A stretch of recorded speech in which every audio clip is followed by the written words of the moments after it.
Viewers, त्रिस्का classes के इस digital platform पर आपका बहुत बहुत स्वागत है।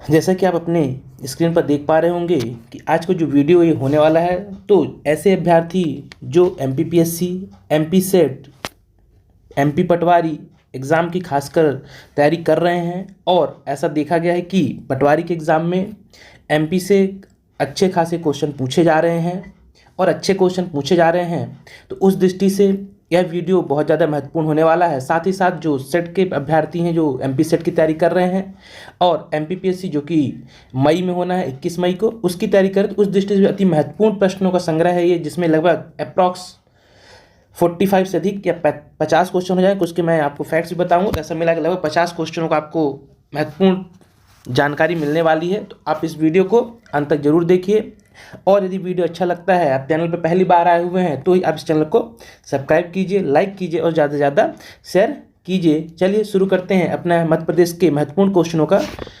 वीडियो।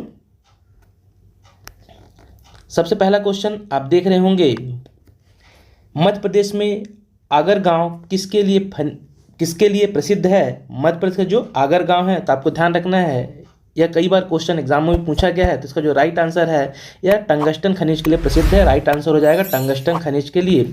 और ये कहाँ पे आता है आगर गांव? यदि आपसे पूछा जाए तो आपको याद रखना है नर्मदापुरम में आता है। इसे भी आप बहुत अच्छे से ध्यान रखेंगे कि किस डिस्ट्रिक्ट में आता है। तो अब वर्तमान चूंकि होशंगाबाद पहले रहता था, उसका नाम बदल दिया गया है, तो नर्मदापुरम डिस्ट्रिक्ट में आता है आगर गाँव, जो कि टंगस्टन खनिज के लिए बहुत ज़्यादा प्रसिद्ध है।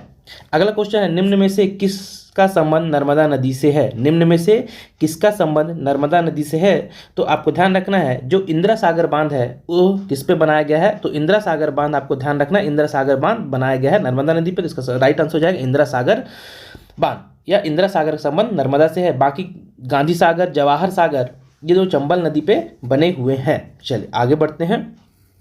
अगला क्वेश्चन है, हाल ही में भारत के राष्ट्रपति के द्वारा मध्य प्रदेश के किस स्थान पर जनजातीय गौरव दिवस मनाया गया? महत्वपूर्ण क्वेश्चन है, अच्छा क्वेश्चन है, ये भी ध्यान रखिएगा। ऐसे क्वेश्चन पटवारी एग्जाम में पूछे जा रहे हैं डेट वाले, तो ध्यान रखिएगा। जो राष्ट्रपति हमारे हैं कि महामहिम द्रौपदी मुर्मू, उनके द्वारा यह कहाँ पे जनजातीय गौरव दिवस मनाया गया था? इसका राइट आंसर हो जाएगा शहडोल में। राइट आंसर क्या हो जाएगा? शहडोल में मनाया गया था। करंट का भी क्वेश्चन आप इसे मान सकते हैं और अच्छा क्वेश्चन है, तो इसका राइट आंसर हो जाएगा वह कहाँ पे मनाया गया जनजातीय गौरव दिवस राष्ट्रपति द्वारा? तो शहडोल बिल्कुल करेक्ट आंसर हो जाएगा। अगला क्वेश्चन है, मध्य प्रदेश का मृगनयनी का संबंध किस क्षेत्र से है? मध्य प्रदेश में जो मृगनयनी है, इसका संबंध किस क्षेत्र से है? तो आपको ध्यान रखना, इसका संबंध उद्योग से है। किससे है? तो राइट आंसर हो जाएगा, जो मृगनयनी है इसका संबंध कहाँ से है? तो इसका संबंध उद्योग से है। बिल्कुल इसका करेक्ट आंसर हो जाएगा। आगे बढ़ते हैं, अगला क्वेश्चन देखते हैं। अगला क्वेश्चन है आपका कि मध्य प्रदेश की स्थापना के समय कुल कितने जिले थे? अभी ऐसे क्वेश्चन बहुत ज़्यादा पूछे जा रहे हैं। आप ऐसा मत मानिएगा कि सरल क्वेश्चन नहीं पूछे जाते हैं। एटलीस्ट मध्य प्रदेश में राजकीय चिन्ह वगैरह जो है उससे भी क्वेश्चन पटवारी में देखने को मिल रहे हैं। साथ ही साथ स्थापना कब हुई, पहले मुख्यमंत्री कौन थे, ऐसे क्वेश्चन भी आ रहे हैं। तो आप सभी क्वेश्चनों को इक्वल वेटेज देंगे, ऐसा मैं मान सकता हूं। चलिए आगे देखते हैं। तो क्वेश्चन है आपका कि मध्य प्रदेश की स्थापना के समय कुल कितने जिले थे? तो इसका राइट आंसर हो जाएगा, जब स्थापना की गई थी उस समय 43 जिले थे। कितने जिले थे? राइट आंसर हो जाएगा 43 जिले थे और 8 संभाग थे। ये भी आप ध्यान रखिएगा। अगला है, सुभाष चंद्र बोस के त्यागपत्र के बाद त्रिपुरी कांग्रेस अधिवेशन की अध्यक्षता किसने की थी? अच्छा क्वेश्चन है, तो याद रखिएगा इसका जो राइट आंसर हो जाएगा, जो त्रिपुरी बहुत ही फेमस अधिवेशन है, कांग्रेस का 52वां अधिवेशन था, जो कि मध्य प्रदेश के जबलपुर में आयोजित किया गया था। तो इसका राइट आंसर हो जाएगा, जब सुभाष चंद्र बोस ने त्यागपत्र दिया तो उसकी अध्यक्षता राजेंद्र प्रसाद के द्वारा की गई थी। राइट आंसर हो जाएगा डॉक्टर राजेंद्र प्रसाद के द्वारा अध्यक्षता की गई थी। और कौन से क्रम का यह अधिवेशन था? तो ये भी ध्यान रखिए, पूछा जा सकता है। 52वें क्रम का यह अधिवेशन था, जो कि त्रिपुरी मध्य प्रदेश जबलपुर में यह आयोजित किया गया था। और इसमें सुभाष चंद्र बोस ने पट्टाभी सीतारामैया को हरा दिया था। ये भी आप ध्यान रखेंगे। चलिए आगे बढ़ते हैं।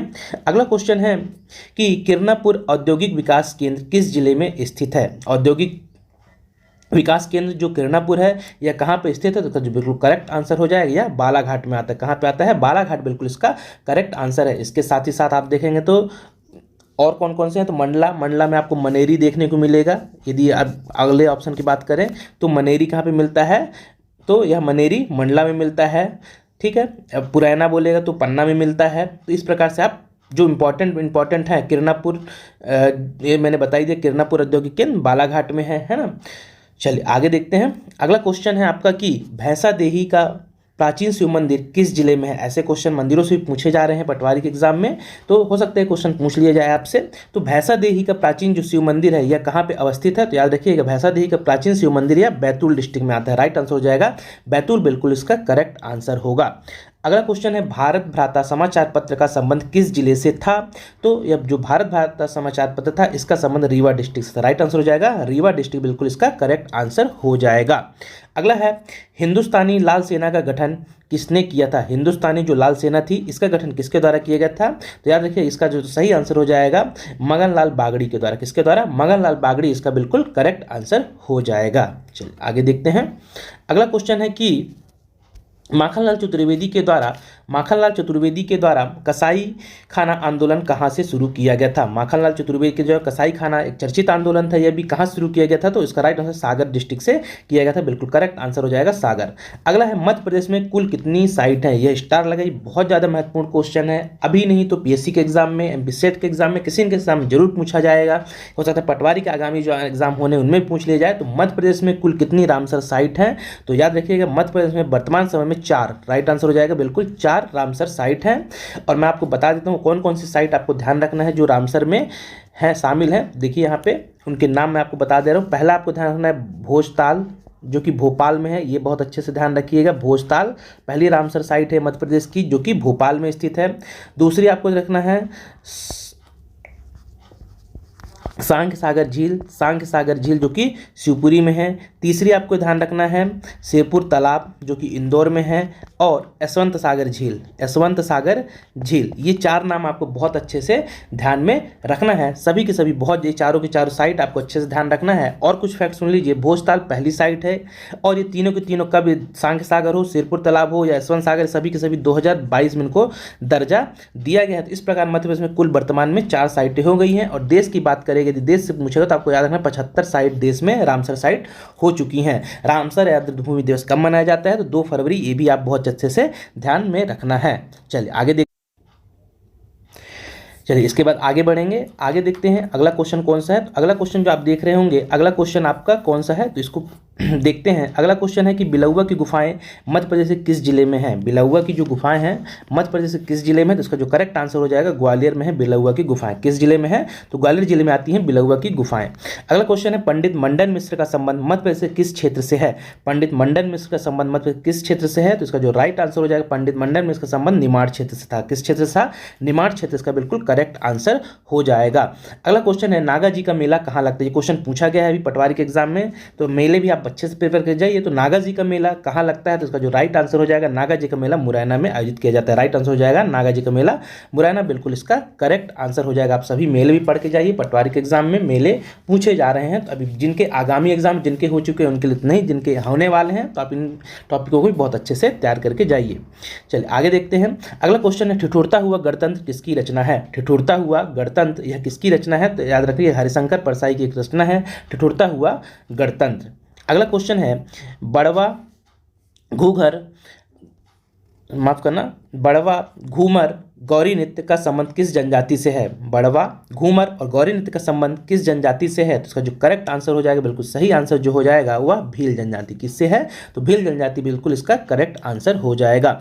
अगला है निम्न में से कौन मध्य प्रदेश के मुख्यमंत्री रहे हैं। निम्न में से कौन है जो मध्य प्रदेश के मुख्यमंत्री रहे हैं। देखिए कितने प्यारा क्वेश्चन सेट किया हुआ है, क्योंकि इसने दोनों चीज़ें पूछ ली है। राज्यपाल यदि आपको पता हो, क्योंकि राज्यपाल के नाम दे रहा है और मुख्यमंत्री जानना चाह रहा है, तो इसका जो सही का आंसर हो जाएगा निम्न में से कौन है जो मध्य प्रदेश के मुख्यमंत्री रहे हैं, तो राइट आंसर हो जाएगा द्वारिका प्रसाद मिश्र। द्वारिका प्रसाद मिश्र मध्य प्रदेश सीएम रहे हैं। बाकी भगवत दयाल शर्मा, सत्यनारायण सिन्हा, शंकर दयाल शर्मा, ये सब कहीं ना कहीं ये तो राष्ट्रपति भी रह चुके हैं, शंकर दयाल शर्मा। और बाकी आप देखेंगे शंकर दयाल शर्मा के अलावा भगवत दयाल शर्मा और सत्यनारायण सिन्हा राज्यपाल रह चुके हैं।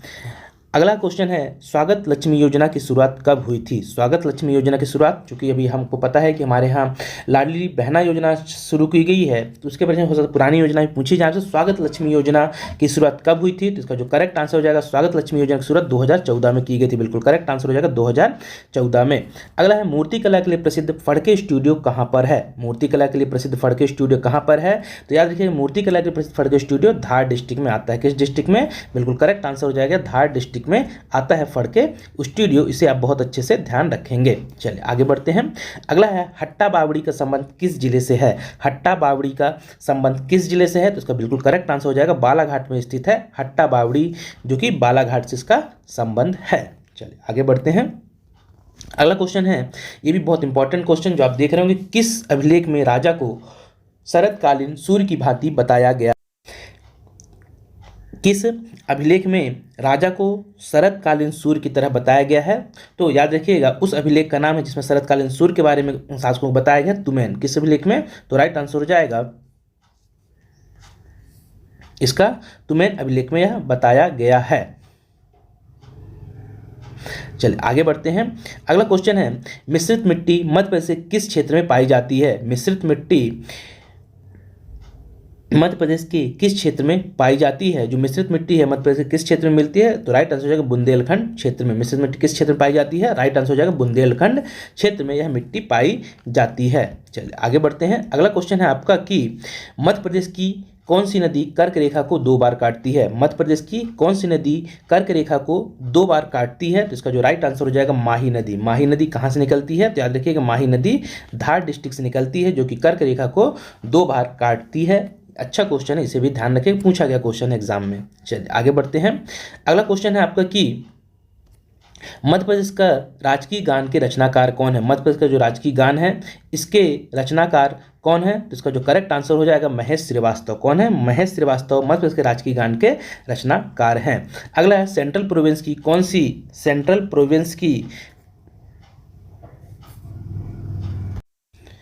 अगला क्वेश्चन है सेंट्रल प्रोविंस की कौन सी एकमात्र रियासत वर्तमान मध्य प्रदेश में सम्मिलित है? अच्छा क्वेश्चन है। तो सीपी बरार जो आज़ादी से पहले हमारे के पार्ट जो हिस्से थे उसमें से पूछ रहा है कि सेंट्रल प्रोविंस की कौन सी एकमात्र रियासत वर्तमान में मध्य प्रदेश में सम्मिलित की गई थी? तो इसका जो आंसर हो जाएगा मकड़ाई। कौन सी थी? तो राइट आंसर हो जाएगा मकड़ाई, या वर्तमान में भी हमारे मध्य प्रदेश में शामिल है। अगला है फजल अली आयोग ने मध्य प्रदेश के किस शहर को राजधानी बनाने की सिफारिश की थी? तो इसका करेक्ट आंसर हो जाएगा जबलपुर को। किसको बनाने की सिफारिश की थी? तो राइट आंसर हो जाएगा जबलपुर को। अगला क्वेश्चन है, निम्न कथनों में से कौन सा सही है? निम्न कथनों में से कौन सा कथन सही है? आपको बताना है निम्न दिए गए कथन में से कौन सा कथन सही है। तो इसका जो करेक्ट आंसर हो जाएगा क्या है, क्या दिया है पढ़ लेते हैं कि शिवना नदी काली सिंध की सहायक नदी है। तो ये कथन देखा जाए तो बिल्कुल सही कथन है। चंबल नदी में बटागुर और चित्रा इंडिका कछुओं की प्रजाति पाई जाती है। बेतवा नदी का उद्गम सीहोर के कुमरा गांव से होता है और स्नेह जलप्रपात बेतवा नदी पे बना हुआ है। इसमें से आपको कथन जो है सही वाला बताना है। तो जो सही कथन है वह कथन बी वाला बस है कि चंबल नदी में बटागुर और चित्ता इंडिका कछुआओं की प्रजाति पाई जाती है। याद रखिए कछुओं की प्रजाति, तो कभी ये भी पूछ ले जाए कि चंबल नदी कौन सी प्रजाति कछुए पाए जाते हैं, तो इंडिका और बटागुर, ये दोनों आपको चित्रा इंडिका और बटागुर प्रजाति आपको ध्यान रखना है। तो ये प्रजाति चंबल के में पाई जाती हैं। इसके अलावा शिवना नदी काली सिंध सहायक नहीं है। बेतवा नदी उद्गम सीहोर से नहीं होता है। स्नेह जलप्रपात बेतवा नदी पर नहीं है। सभी कथन गलत हैं। चलिए आगे बढ़ते हैं। अगला है सिरपुर तालाब किस स्थान पर स्थित है? सिरपुर तालाब किस स्थान पर स्थित है? अभी मैंने बताया आपको, यह स्थित है इंदौर में, जिसे हाल ही में रामसर साइट में शामिल किया गया है। चलिए आगे बढ़ते हैं। अगला क्वेश्चन है, भारतीय मृदा विज्ञान संस्थान कहाँ स्थित है? भारतीय मृदा विज्ञान संस्थान यह कहाँ पर स्थित है? तो राइट आंसर हो जाएगा यह वाल्मी भोपाल में स्थित है। वाल्मी भोपाल में स्थित भारतीय मृदा विज्ञान संस्थान। अगला क्वेश्चन है, किस जिले में यूरेनियम होने के अवशेष मिले हैं? किस जिले में यूरेनियम होने के अवशेष पाए गए हैं? तो राइट आंसर हो जाएगा शहडोल डिस्ट्रिक्ट। बिल्कुल करेक्ट आंसर हो जाएगा शहडोल में पाए गए हैं। चलिए आगे बढ़ते हैं। अगला क्वेश्चन है आपका कि मध्य प्रदेश में जैविक कृषि नीति को कब लागू किया गया? मध्य प्रदेश में जैविक कृषि नीति को कब लागू किया गया? तो इसका जो करेक्ट आंसर हो जाएगा जैविक कृषि नीति आई थी 2000 कब आई थी? तो जैविक कृषि नीति 2011 में आई हुई थी। बिल्कुल करेक्ट आंसर हो जाएगा 2011 में। अगला है मध्य प्रदेश में एस चंद्रशेखर वेधशाला कहाँ स्थित है? तो हमें पता है मध्य प्रदेश में एक ही मौसम वेधशाला है, वो कहाँ पे है? वह स्थित है इंदौर में। कहाँ पे स्थित है? तो इसका जो राइट आंसर हो जाएगा कहाँ पे? इंदौर में। उसका नाम एस चंद्रशेखर है, ये भी आप ध्यान रखिएगा। उस वेधशाला का नाम क्या है? तो मध्य प्रदेश के जो इंदौर में स्थित मौसम विज्ञानशाला है एस चंद्रशेखर, यह कहाँ पे स्थित है? इंदौर में स्थित है। एस चंद्रशेखर उसका नाम है, ये भी आप अच्छे से ध्यान रखेंगे। अगला क्वेश्चन है आपका कि जोबट के भील किस प्रकार की दरी बनाते हैं? जो जोबट में भील पाए जाते हैं किस प्रकार की दरी का निर्माण करते हैं? तो बिल्कुल करेक्ट आंसर हो जाएगा, जोबट के भील है उनके द्वारा जो दरी का निर्माण किया जाता है उस दरी का नाम है पुंजी दरियाँ। कौन सी?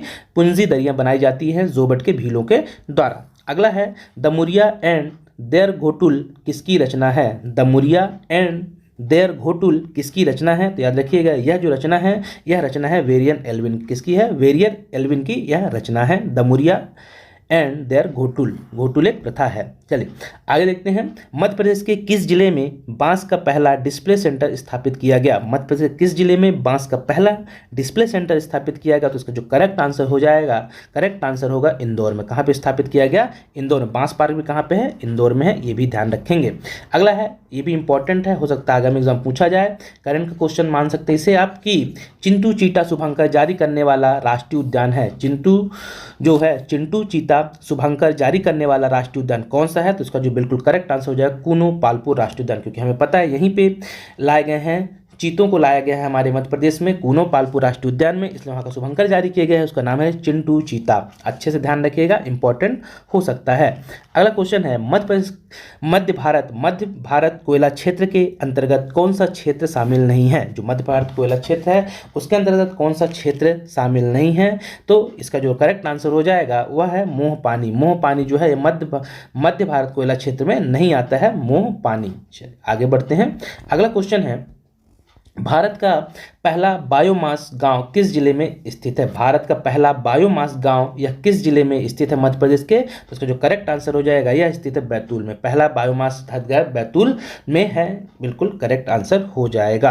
अगला है, सांची स्तूप की खोज किसने की थी? ये क्वेश्चन पीएससी के द्वारा पूछा भी गया है। तो सांची स्तूप की खोज किसके द्वारा की गई थी? तो इसका राइट आंसर जो हो जाएगा, सांची स्तूप की खोज की थी किसने? Vishnudhar Wakadkar. VS Wakadkar in short form बोला जाता है, विष्णुधर वाकड़कर, बिल्कुल करेक्ट आंसर हो जाएगा।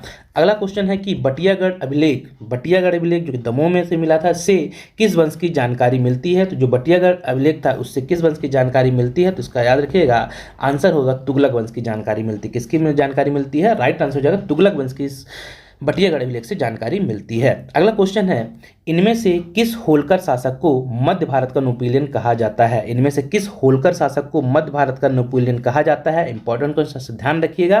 तो मध्य भारत का नेपोलियन जो होलकर वंश का शासक कहलाता है उनका नाम है यशवंतराव होलकर। यशवंतराव होलकर, जो होलकर स्टेडियम वो भी इन्हीं ने निर्माण करवाया था 1926 में। ये भी ध्यान रखिए, क्वेश्चन पटवारी के एग्जाम में पूछा गया था, तो ये भी आप ध्यान रखेंगे। साथ ही साथ लाल बाग पैलेस भी पूछा गया है, वो भी इंदौर में है, या लाल बाग महल जिसे हम कहते हैं। चलिए अगला क्वेश्चन है, 1857 की क्रांति के समय भोपाल की बेगम कौन थी? भी अच्छा क्वेश्चन है। तो 1857 की क्रांति के समय भोपाल की बेगम कौन थी? तो इसका जो करेक्ट आंसर हो जाएगा, बिल्कुल करेक्ट आंसर है सिकंदर जहां बेगम। कौन थी? सिकंदर जहां बेगम, बिल्कुल करेक्ट आंसर हो जाएगा। अगला क्वेश्चन है कि घोड़ा डोंगरी जंगल सत्याग्रह मध्य प्रदेश के किस जिले में हुआ? घोड़ा डोंगरी जंगल सत्याग्रह है यह मध्य प्रदेश के किस जिले में हुआ? तो इसका बिल्कुल जो करेक्ट आंसर हो जाएगा, घोड़ा डोंगरी जो हुआ यह कहाँ पे हुआ था? यह बैतूल में हुआ था। राइट आंसर हो जाएगा बैतूल से इसका संबंध है। आज अंतिम क्वेश्चन है आपका, कि क्वेश्चन जो है महत्वपूर्ण है वाला क्वेश्चन भी, क्योंकि इससे भी पटवारी में एग्जाम पूछे गए, आगे भी हो सकता है इससे क्वेश्चन पूछा जाए कि मध्य प्रदेश की राजधानी भोपाल में यूनियन कार्बाइड इंडिया लिमिटेड की घटना कब हुई थी? सीधा सीधा क्वेश्चन ये पूछा जा रहा है आपसे कि भोपाल गैस त्रासदी कब हुई थी, हम ऐसा समझ सकते हैं इसको। तो इसका जो आंसर हो जाएगा, यह घटना जो घटी थी 1984 में घटी थी। कब घटी थी? 1984 में। और एक क्वेश्चन पूछा गया है अभी पटवारी के एग्जाम में, भोपाल गैस त्रासदी कब हुई थी? इसके बारे में पूरे फैक्ट आप ध्यान रखिए, कौन सी गैस के रिसाव हुआ था? तो MIC मिथाइल आइसोसाइनेट गैस थी। घटना 2-3 दिसंबर 1984 की थी। 2-3 दिसंबर 1984 की घटना थी। मुख्यमंत्री पूछे तो अर्जुन सिंह थे, प्रधानमंत्री पूछे तो उस समय राजीव गांधी उस समय हमारे के प्रधानमंत्री थे। ये सभी चीज़ें आपको ध्यान रखना है, बहुत महत्वपूर्ण हैं इस परिप्रेक्ष्य में। किसमें? भोपाल गैस त्रासदी के परिप्रेक्ष्य में। तो ये थे पूरे लगभग 45 और उससे ज़्यादा कुछ फैक्ट मैंने आपको बताए, और सभी के सभी बहुत ज़्यादा महत्वपूर्ण फैक्टर। हो सकता है आपको आगामी एग्जामों में पटवारी के, MPPSC के, सेट के एग्जाम में क्वेश्चन देखने को मिल जाएं। सभी सेलेक्टेड क्वेश्चन है, तो आप इन्हें अपनी कॉपी में नोट डाउन कर लीजिए या इन्हें माइंड में जरूर याद रखिएगा। चलिए आगे यदि आपको ये वीडियो अच्छा लगा हो तो आप इस चैनल को सब्सक्राइब कर सकते हैं यदि पहली बार आए हुए हैं, और इसे ज़्यादा से ज़्यादा शेयर कीजिए, लाइक कीजिए। फिर मिलेंगे किसी नए वीडियो के साथ, तब तक के लिए बहुत बहुत धन्यवाद।